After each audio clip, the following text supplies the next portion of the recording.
So hello everybody, welcome to our talk. Thank you for having us here at BSides Buffalo. So there are two names. I'm Quinn. No, I'm Brian. If your name wasn't Brian, that could have worked. You could have owned it. Okay. So he is a professor at RPI. I'm a student at RPI. We're kind of coming at this from two different angles, and it's talking about the CTF team at RPI, how we kind of raised from the ground to where we are now, and how to enjoy and fuel a passion for cybersecurity. So first up, my name is Quinn Calignano. I'm from Pennsylvania. I'm a rising sophomore at RPI, and I'm pursuing a dual degree in CS and IT.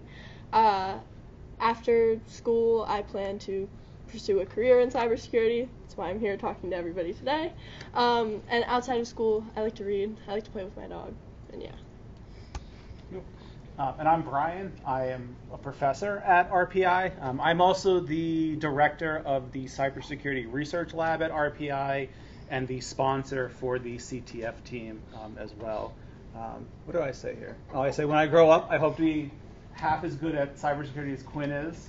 And in a past life, I really was a professional musician, so that last part's actually quite true. What instrument? Bassoon and contrabassoon. I get oboe a lot, but it's bassoon and contrabassoon. Take it with you next. Yeah, bring it with me next time. Yeah, exactly. Yeah. So a University of Maryland study found that hackers attack every 39 seconds. And among these hackers, 1 in 3 Americans every year are affected by these attacks. So maybe in the time it takes you to drive down the street to a friend's house, or maybe you to order a drink at Starbucks, or even possibly you to wash a plate after dinner, somebody has been affected by these attacks. And I'm not saying this to scare anybody. I'm sure a lot of the people in this room already know about this statistic. But I just want to bring it, especially to a lot of the newer members of cybersecurity, to just emphasize the importance of cybersecurity and what we deem a great way to learn about cybersecurity and get into the field is through CTFs and get hands-on experience through them.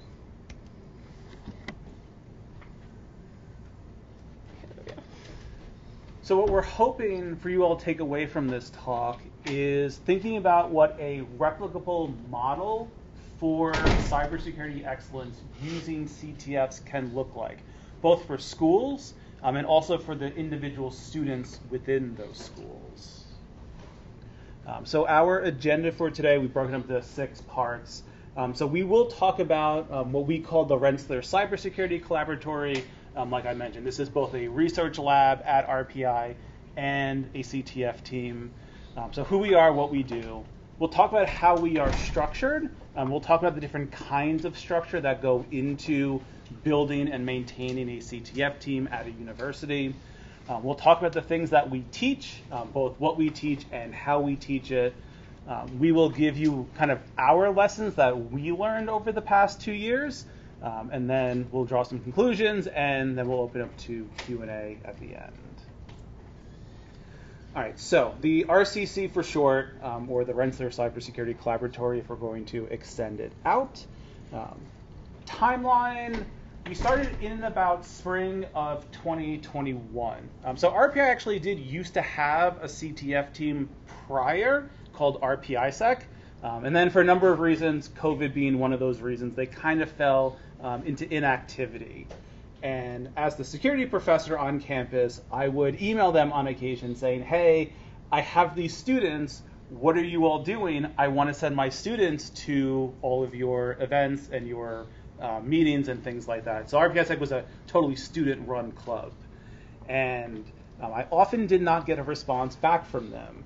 And at some point, I decided, well, how hard could it be to just start my own CTF team and figure out how to make this all work and take it from there? So we had no active CTF team at RPI in spring of 2021. In fall of 22, I had a couple of students, not terribly many students at the time in security, but I had a couple, about 14 or so. And I said, hey, I've been offered to have a discount for us to play in this large nationwide CTF. Do you want to do it? And they said, sure. And we didn't really know what that was going to look like. All we knew is I could register them. I would be their coach. We knew the dates of the CTF. They went and played it. And much to our surprise, our pleasant surprise, one of the students in that group actually ended up winning a challenge coin from that CTF event. That was top 500 out of about 6,000 or 7,000 students across the country. And we thought that was the greatest thing ever, and figured we could probably get more students in the future to win those challenge coins if we could find a way to actually formalize what it is that we were doing, instead of just having this informal gathering of students who just decided, like, yeah, that's a great idea, we should try out this thing. So fast forward a year to fall of 2023, we begin holding weekly regular meetings to teach students all the skills that they will need to succeed in CTFs. That ultimately ends up culminating in a nationwide CTF that we'll talk a little bit about later, called the National Cyber League, in which RPI was ranked the #1 collegiate CTF team, #1 university. Out of all the universities that competed, there were about 521 universities that competed. Like really small schools you probably never heard of if you're in cybersecurity, like the SANS Institute, like the U.S. Military Academy, like very, very small, very insignificant cybersecurity schools. And we ranked at the top for that semester. And so this has continued on today. Now we are much more formalized even than we were even a semester ago. So we would like to chat with you about kind of all those successes that we've had and things that we might do differently along the way. And this is us. These are just a bunch of pictures of us throughout the years. So in the top right corner is our large team from fall of 23.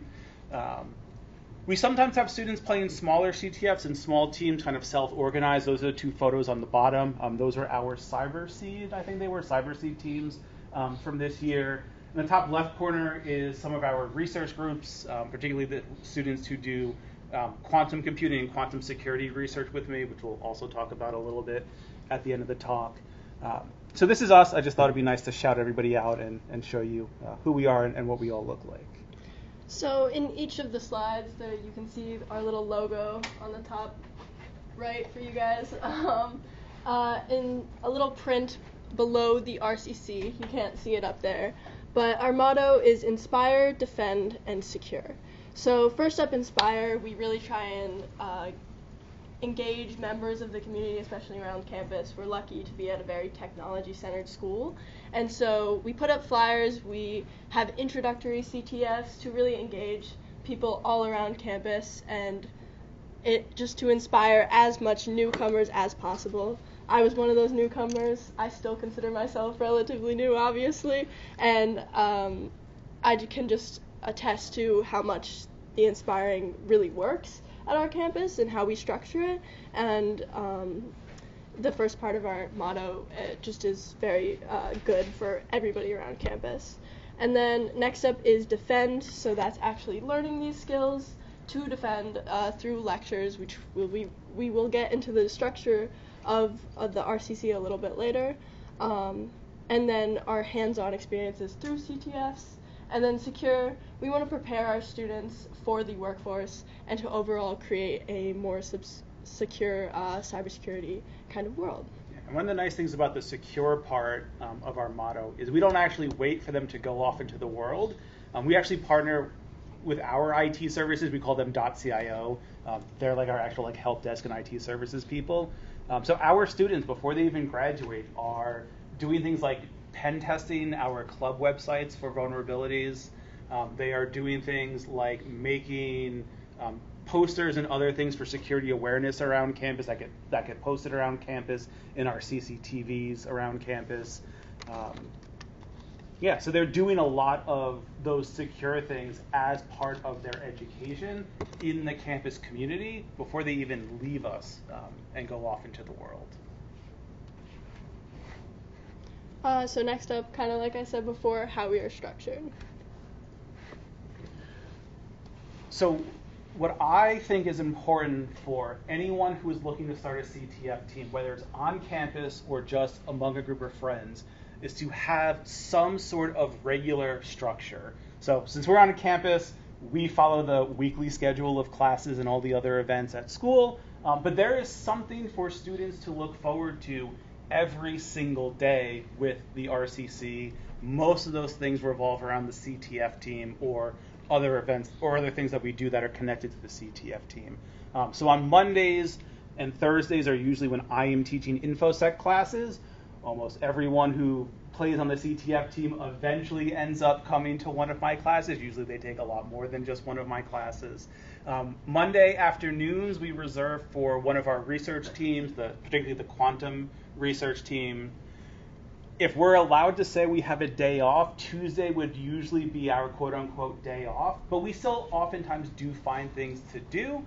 We do have a couple of partners, corporate partners in and around the Capital District, New York area that we will sometimes go and talk at their meetings, or we will otherwise engage with those companies. So students are actually coming face to face with actual pen testing companies while they are still students. They've been very kind to us. They've actually hired some of our students as interns to do red teaming stuff while they are in college. So they're able to supplement their CTF knowledge at these internships. Wednesdays are all the other research groups that are not related to the quantum computer and quantum security. So these can be anything from generative AI and cybersecurity awareness training research to people who are working on compiler mitigations to people who are working on reverse engineering Wi-Fi routers. And oftentimes these students draw from the CTF players who are looking to do more. They get involved with the CTF, they find that they really enjoy this cybersecurity thing, and they want to know what else is there out in the larger world of cybersecurity, and then I oftentimes will then enroll them into my research lab. And then Thursdays, like I said, is class, and then Fridays is our RCC leadership meeting. So we do have a leadership group of students, of which Quinn is one of them, and every Friday morning they will meet in my office with me, and we'll kind of talk through in a future slide, kind of what we actually do on those meetings. But the point is, every single day of the week, there is something for these students to look forward to with the CTF team, which I think is important if we want to think about how do we actually structure a CTF team that can be successful at your university.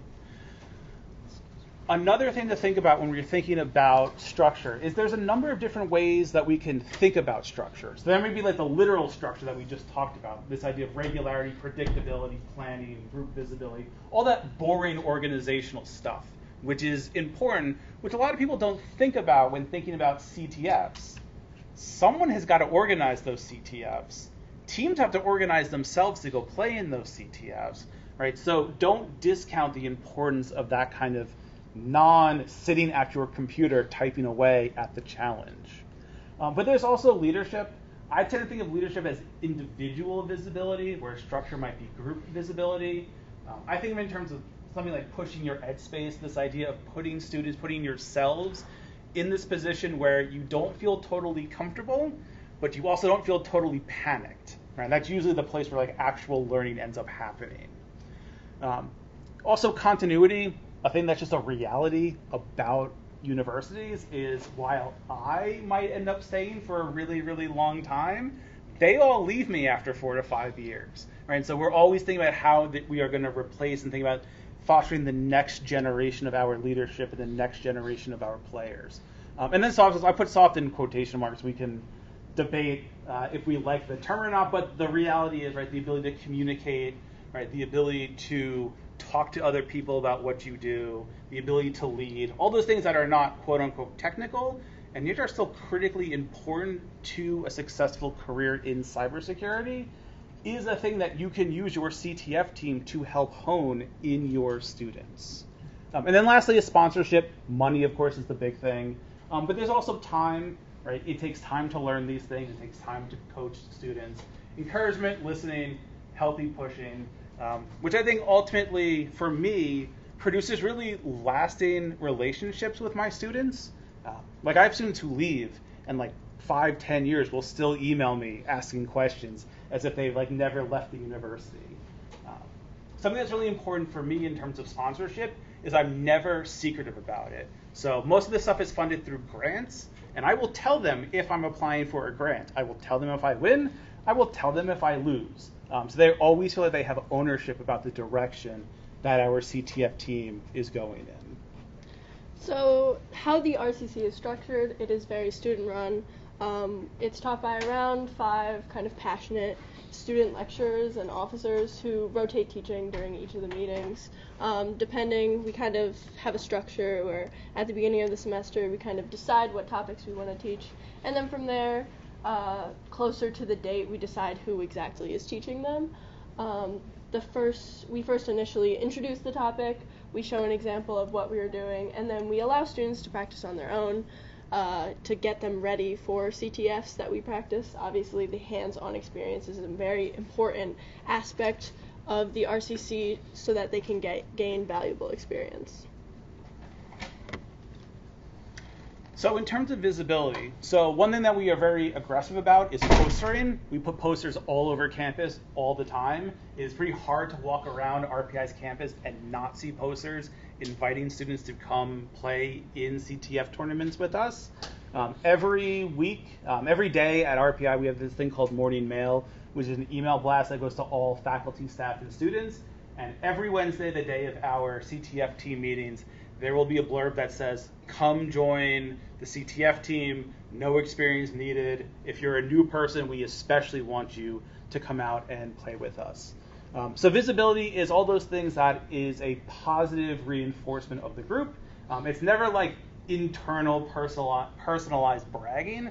It's all about showing that this is a fun and exciting place, that if you join up with us, you will also find to be a very fun and exciting place.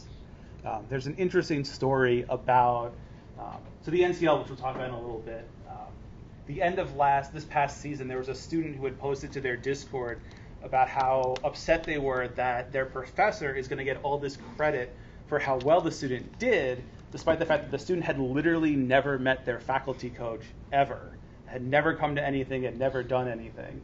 And a bunch of our students actually chimed in to say, well, our faculty coach comes to all of our meetings, and he's always there, and he's always willing to participate with us. Right? So that's the kind of visibility I'm talking about, right?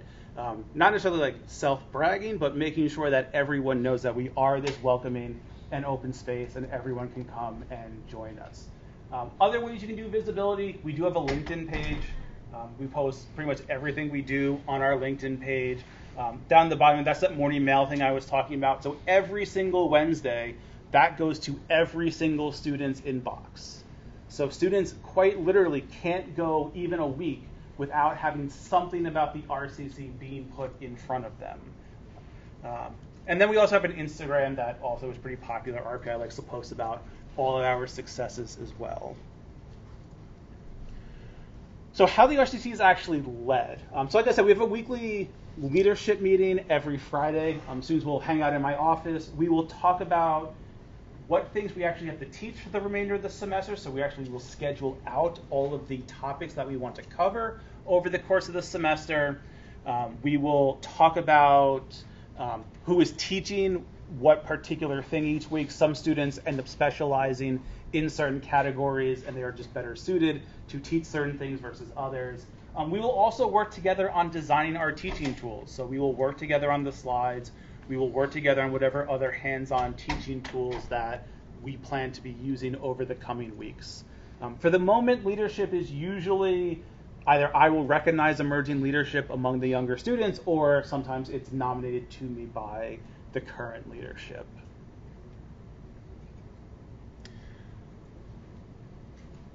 So for, I guess, a lesson to take away if you're thinking about building your own is I think a lot about our leadership group as something that I guide but never prescribe. Right? So my job on those Friday meetings is not to tell the leadership group what it is that they should be doing. It's to listen about what they want to do and help guide them towards how they might be able to achieve that. So maybe things like refereeing ties that they're split over things that they should be doing, helping students keep on track, sometimes suggesting strategies and things that I want to see done. Again, I'm not going to be able to force them to do things, but helping them see maybe what they can accomplish over time. But then I'm hands off. I kind of let them do it. And sometimes that means they are going to fail. You're going to find out that students are actually not going to fail anywhere near as often as, she's giving me dirty looks, as often as you think they are going to. They often do like rise to the occasion and surprise you quite a number of times. But the idea here is to give them ownership. Right? The RCC is not my lab. I mean, I guess in like some weird abstract sense, it is my lab and my CTF team, but I don't get to play in the CTFs. The students play in the CTFs. And there's no way that they are going to invest the time and effort and energy into the CTF if they feel like they're just doing it for my glory, right? They are doing it for themselves, and they are interested in seeing their own growth over time using these CTFs. Sponsoring, like I said, mostly grant funded. You will be surprised how little money it takes to run a CTF team. So I've run a CTF team for 2 years on about $1,800. I did just get $25,000 though towards the CTF team, so that was nice. But you can do it very, very cheaply if you don't know where to start and you don't have the institutional resources to get money quickly. You can also partner with industry and other people in your campus community. Right? Find other people who are looking to get into cybersecurity, industries that are already in cybersecurity that are willing to work with your students, willing to take your students on as interns. And then time. Like I said, I'm at every single one of these events. I get to know the students really, really well. I think it's really cool. It's always cool to like see students like solve their first challenge and see them get like super excited. My favorite part of my InfoSec class is when I make them all do a buffer overflow for the first time. Just like see them all light up and like, oh my God, I got the computer to do something that it's not supposed to do. Right? But you're never going to develop those kinds of relationships and really kind of be rewarded by seeing them light up like that, unless you're willing to actually put the time into all of them. Because time is honestly worth more than money. Like I said, so far we've done 2 years of all of this on effectively $1,800. And the vast majority of that, I am not kidding, has gone to pizza. Right? Feeding them over the CTFs. Right? It has not gone to like anything else other than feeding them. Right? And so money is useful. I'm not going to say that money is not useful, but you can be very creative about what resources you have and where they end up getting allocated. But it's like the students, like, right, the time that they're actually spending on this. This is where they're learning. This is where they're growing. Right? And like I said, they're going to remember all those cool things that they did, and you want them to remember all those cool things that you did. So I'm not going to say it's not a lot of work to be a very active faculty sponsor of the CTF team. It is, but if you're looking to very quickly grow a CTF team, and if you're very quickly looking to get a CTF team that is more than just students who meet occasionally and then it dies for a couple years and then a couple more students come by, you need that kind of faculty consistency. So you need to invest the time into your CTF team.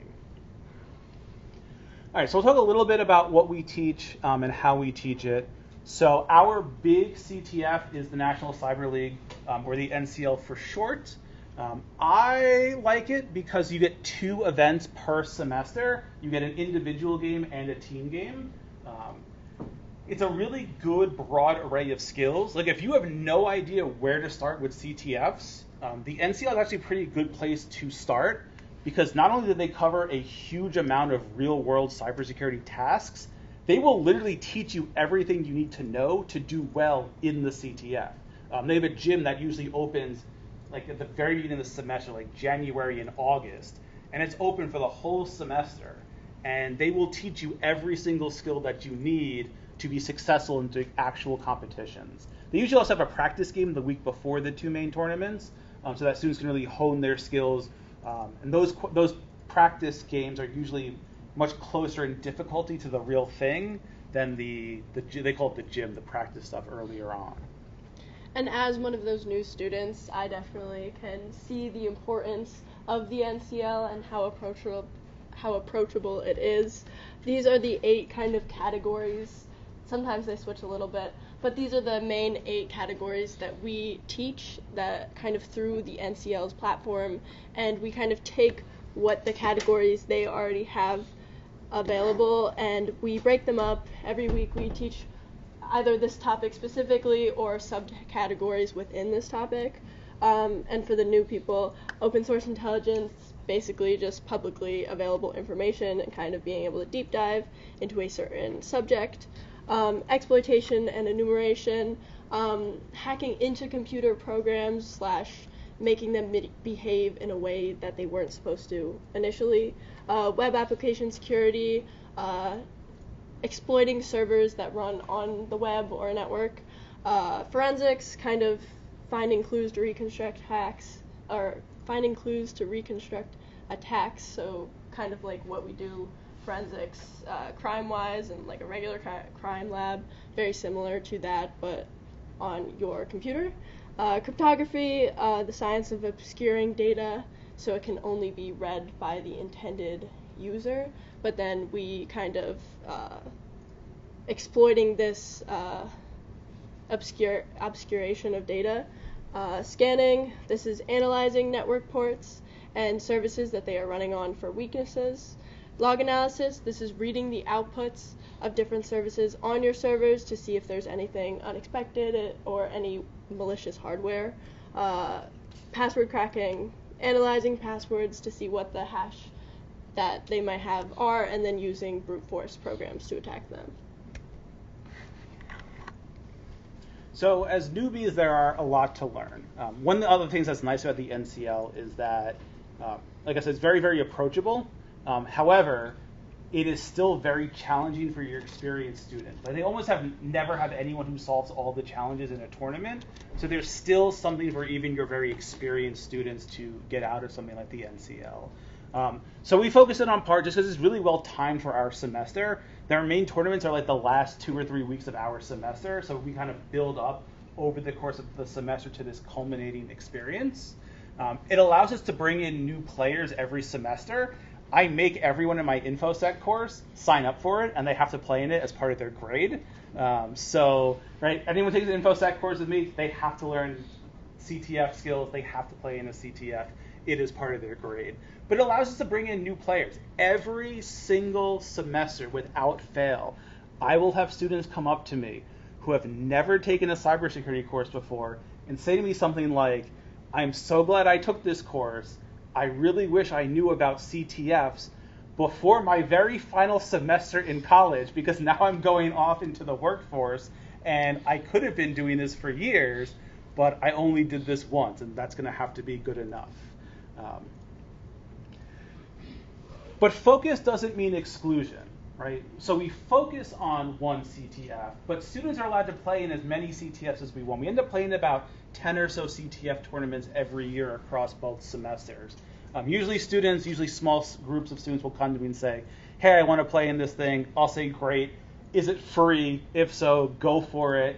If you need a faculty advisor, just put my name down. Is it going to cost money? That's okay too. Just let me know how much it's going to cost, and I'll figure out a way to sponsor you for that CTF. And sometimes these CTFs give out money for players who score really well or teams that score really well. Before anyone asks, I do let them keep the money. I don't take the money from them. If they win it, it's theirs to keep. We actually just had a team win $500 at CyberScene, and so they're very happy with their winnings. So what have we learned, and what do I think you can all rethink that you can learn from us in starting your own CTF team? So if we had to boil down our 6 main successes, for me, my 3 that are on this list, I would say we grew the cybersecurity program. When I started as professor in 2019, I had 2 cybersecurity students, I think maybe 3 in total in the program. Now we have closer to 30, 35. So I guess I'm being a little bit conservative with that 400% number. It's more like 1,000% growth in the last 5 years, in no small part to the CTF team's visibility. Students see how successful the CTF team is, and they say, I want to do that. And they come and find us, and they join up with us. Even the students who are not security focus track students within our major still come and play with us on the CTF team. Quite literally every single major at RPI has at least one student who is playing in our CTFs or coming to our meetings every week. And RPI has majors like architecture And we do, in fact, have an architecture student who will come by every so often and participate with us. So that visibility has really paid dividends in growing interest among the students. When you grow interest among the students, you raise the profile of what you're doing at your university. I have quite literally had my program director be pulled over by a member of RPI's Board of Trustees to be told that they know that the RCC is our program, that I'm the one doing it, and that we should get the credit in what we call ITWS, our program, for our CTF team, which I think is really quite cool. Right? That kind of visibility is how you are going to get more resources to grow this thing even further. And also, just very recently, our admissions department, they've started doing a new campaign, particularly for international students, where they've highlighted, I think, like 3 or 4 of the big stories that kind of are the best of RPI, and the RCC is one of the stories that they chose. Right? So that kind of profile is going to attract talented students, not just from all across the country, but from all across the world, into our CTF team, kind of further bolstering our growth. And from the kind of student perspective, 2 things that really stood out to me was growing leadership and soft skills. So planning, organizing, teaching, mentoring, standing up here today, talking to you all. I was still nervous before this, but that's okay. It's all part of the process. Being able to step up and become one of the officers of the RCC, lead meetings when I could, it really allowed me to gain better communication skills and leadership skills, planning out the meetings. And I think this is not just for the officers, I think the students involved in the CTFs. It is a very good experience, and if you want to get involved and go into leadership, it is very accessible for you. So it's for all the students in RCC. And then also, conference talks. We're here today. Hi, BSides Buffalo. Just another one of the successes that we've experienced. So if I could start over, thinking back to spring of 2021, my advice to myself would be don't wait. I quite literally would email the RPISec, well, who I thought at least was the RPISec leadership, student leadership, and not hear back from them, and then not do anything. And I could have had a CTF team for probably 1.5 years, 2 years before I actually started. So if you have any interest in either starting a CTF team at your university or just going off and playing CTFs on your own, don't wait. Just start doing it. Nothing may make sense to you. Some of my favorite stories, and she's got one of them, is students will come up to me the first time they come and say, I don't understand a single thing that happened today. And then all I say to them is, come back next week. And eventually things will begin to make sense to you. So don't wait. Because ultimately lost time is lost opportunity that you're never going to get back. Another important thing to focus on is not separating. CTFs are a part of your entire holistic growth.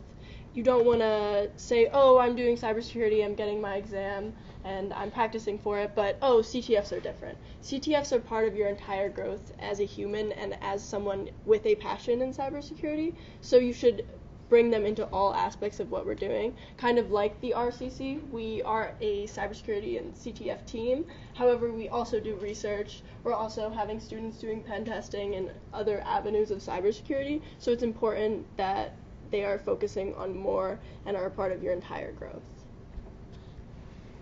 And so this was a big thing for me, especially for any students in the room. Don't be afraid of how much you don't know. Like Brian was saying earlier, when I first kind of attended an RCC meeting, I was very confused. I really kind of didn't know what was going on at first, and he was just, welcome back. And I think that idea of welcome back is really stuck with me. I think him not being like, oh, it's okay, like, you'll learn more, like, just welcome back. It's as simple as that. It's just coming back, continuing to practice, and continuing to engage your skills, and not kind of being at a point where you're like, oh, you'll learn everything. No, you'll always have things that you need to know and you don't know. And I think just continuing through the kind of learning cycle and understanding that you'll have failures, you'll have moments of where you should have known something and you might not have, but as long as you kind of repeat this cycle, and even if you're confident 1 second, someone else will say something and you're like, wow, I really don't know that part of it either. And so repeating the cycle and never really being happy with where you are and always wanting to continuously learn is a very big part of cybersecurity that I have found. So kind of like what we were saying before, you really want to supplement CTFs with other cybersecurity work that you're doing or just other work that you're doing in general. RPI just recently got a quantum computer, and so the RCC has done research with the quantum computer. The one on your left is the project that I was personally on. We kind of built a word classifier that would help a large language model with the quantum machine, and the other group used quantum power and the quantum machine to crack RSA encryption. And so both of these things just prove how the RCC is supplementing CTFs and not simply focusing just on them. And then also, it's important to make friends. This is a collab that we did with ACMW, which is a group that I am in on campus. It's kind of like our Women in CS group. And we did a cybersecurity workshop. You want to allow people that aren't in your orbit to see what you are about, to invite them to join you, and even if they aren't interested, it's just important to get the engagement out there and kind of spread your message. And of course, this is towards building the future that we want to see. There are a lot of people who spend a lot of time in cybersecurity and tech broadly, but in cybersecurity, talking about DEI. Surprisingly, we don't talk about DEI all that much within the RCC. We just kind of live it. 80% of all the researchers who work in my lab are women. And as of next semester, 100% of the RCC leadership will also be women. So if this is the future that we say we want to see in the world, let's go build it. And it can be built. In some ways, this was kind of, it emerged upon me. I would ask who wants to lead these things, and it would always be my women students who would jump at the occasion to lead things. But it's great. They're all quite wonderful, and quite happy to see that we do have such strong female leadership emerging within cybersecurity.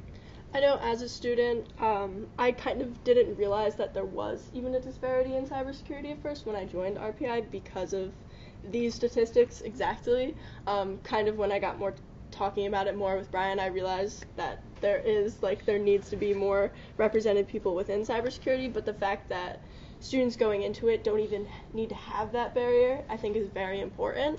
And I also just want to emphasize, RPI is a 70% basically male school. So even having these statistics at a 70% male university is, I think, very impressive. So one of the things I want to leave you all with, if you're on the professor side of building a CTF team, is to embrace we, right? I'm here with a student. I always put my name last on everything. When I talk about what we're doing at the RCC, I always put them front and center. Like I said, I use we, and I put their names first. What my job is to help them shape the narrative that they want for the RCC. And then let them go out and share that narrative with the world. Of course, as all faculty do, we work pretty hard to make sure that they kind of forget their mistakes when they make mistakes. But we make it very easy for them to always have their successes literally at their fingertips. So in my office, all the trophies that we won are literally on my desk. They can pick them up at any time. The letter that we have saying that we came in #1 in the nation, hanging in my office. They can go look at it anytime that they want. And for the students, or really anybody interested in cybersecurity and maybe new, first up is finding your passion. If I'm assuming a lot of people in this room, your passion is cybersecurity, great. If not, sure, you can take this to another field as well. But finding what makes you tick is very important. And after this moment of realization, you want to go after this feeling, and you don't want to have the fear to pursue. And I think a lot of the times this fear to pursue can be the most difficult part. So when I was first coming to RPI, I was scared to go to the RCC meetings. I I felt it really daunting. And this is a real exchange between me and one of my friends. You don't have to read it exactly if you don't want to. It's basically us talking about the cybersecurity meetings and us organizing a time to meet before the meetings. It was on Tuesday or Thursday, and we both were like, yeah, we're going on Thursday, we need to go together. And even like 2 hours-ish, I believe, before the meeting, I was like, hey, like, do you want to meet up 5 minutes beforehand? Like, I don't even want to walk in alone. Like, this fear to even go to the meetings really held me back at first, I think. And for the first few meetings, like, if my friend was like, oh, like, I can't really go, I'd be like, oh, yeah, I probably won't go either. But the RCC fostered a very good environment, and I am very comfortable now just going to the meetings. But that first fear and that first step in the right direction was definitely one of the hardest for me. And so I think another important thing is to take opportunities, but as much as you can handle. For my university, RPI, I feel like opportunities just keep coming to me. I'm very lucky in that aspect. The RCC also, a lot of things that I've seen were just posted up on our Discord, and I could click on the link and be like, yeah, I want to apply for this. We'll see if I get it or not, but why not go for it? So research may be required for this step, depending on where you are. You can research CTFs. They're happening all the time if you really want to get into them, and there's always opportunities available in cybersecurity, which I've seen and I really enjoy. And just be careful not to burn yourself out. It's really difficult to deal with burnout. I've experienced it a little bit my second semester, and I'm sure I will experience it again, and it was probably just the beginning. But just kind of allow yourself to have that rest. And I also think no matter how big or how small, you always want to be working towards a goal or towards something that is also in the direction of your passion of cybersecurity. So always keep your goals in the back of your mind. So when I realized my passion at the beginning of the school year, I attended the weekly RCC meetings, and I kind of went through the entire year participating in the NCL, joining the research team, and then after finals I was like, okay, what now? What can I also do now during the summer to pursue my passion? And so now I'm here speaking at BSides Buffalo. I did take a rest, that's also important. But I'm here speaking at BSides Buffalo. That is also towards my passion. And then even after this, I'm going to take the Certified in Cybersecurity exam in late June, and so I'll start studying for that. So I always try and have something aligned towards my goals and towards my passion that I think will really help me and kind of keep up with my passion and kind of check in with myself and make a more successful future. And so thank you for listening to us talk.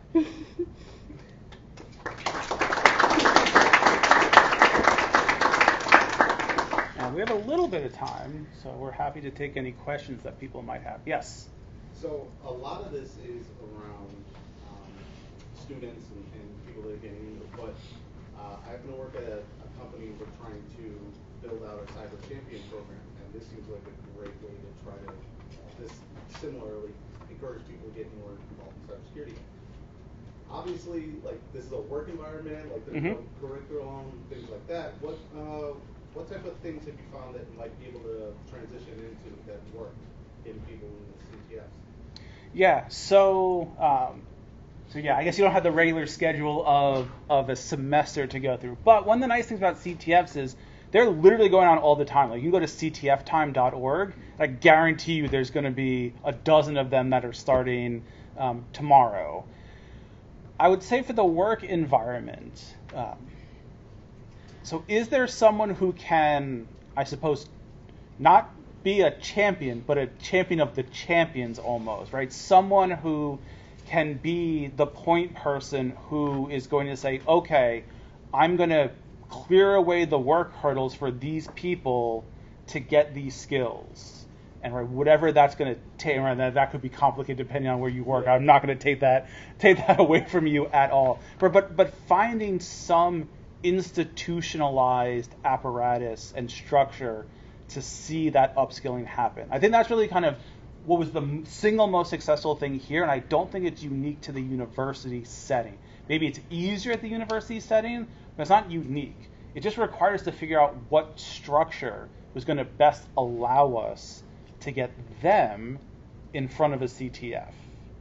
And so, and I don't know your business particularly, but I'm sure there's some mechanism for that to happen. So identifying what that is and what that looks like, I think would be my first step. Does that answer your question? Yeah, absolutely. Okay. No, immediately I was thinking of a couple, like career training paths, things like that. Mm-hmm. Leverage existing. Yeah, so there's things like Hack the Box and what's the other big one? Try Hack Me. Yeah. Right. So there are kind of things that are already built for kind of that work environment. But I think it's not just having access to that, which is important, but really having the ability to carve out the time to make sure that they are doing it is, I think, honestly, the harder part. You can just pay them a bunch of money to get access. But ensuring that they're actually able to do it and will do it is a harder thing to get at. Do you think like meetups is the way to go? Usually, like you get everybody in a room with a set task. And that's I found that getting in the room is what's going to be the most beneficial. I think, and I'm sure you can speak to this too. They look forward to Wednesdays. I mean, you can probably talk more about this than I can, but they really do look forward to those Wednesday night meetings that we have. It makes a lot of these CTFs being over the weekend. It makes those weekend CTFs seem more like a social event where they happen to be doing something that's also benefiting their careers than it is something that they're doing because I make them do a lot of work, which I also do. But just kind of that reframing of what it is that they are doing, why they are here, and what they're getting out of it. And you can probably talk to that too. Yeah, and for the NCL specifically, it's about like a 72 Yeah, it's from Friday to Sunday. Yeah, it's a 72-hour competition, and we normally don't have access to the buildings on the weekends, but we gain special access, and we break up in rooms for this. And I think that having that solid room to actually do the CTF in is really beneficial to have us all there and just have us work together and be able to talk about it together. Also, I know our weekly meetings were at 7 on weekdays this past time. I have a lab, technically, my CS lab from 6 to 8. I finish it early every time to get to the meetings, so I can be there. So just again, that experience of all being together in one centralized physical room, I think is very important. Awesome. That helps a lot. Thank you. Mm-hmm. I mean, mine's not a question, but I would kind of agree. I tried to get a bunch of people together to do like a SANS, holiday, CTF. Mm-hmm. And everyone was super gung-ho, and we were doing challenges, and then it started getting a little bit more challenging, and then everybody kind of faded off. Mm-hmm. Yeah. And it was all remote, because none of us were in the same area, so I think that Yeah, I fixed that with, I buy them pizza and Mm-hmm. stuff. That also So in the NCL, we do have one team that, they play to win, and they win trophies every semester. They come in the top 5 teams every semester.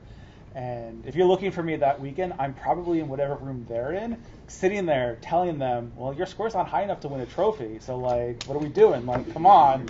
So sometimes, not seriously, chastising them, but kind of that humorous push when kind of motivation dips a little bit can also go a long way. And it doesn't have to be anything super long or dramatic. It can just be joking with them. They're like, hey, why aren't we winning a trophy yet? Mm-hmm. Things like that. Anybody else? Yes? I got one real quick. In regards to doing community events for your university, do you have a pipeline that's set up of bringing any students in from let's say community colleges or coming in from high school for recruitment? Oh, that is a great question. Not yet, but that is on my immediate radar.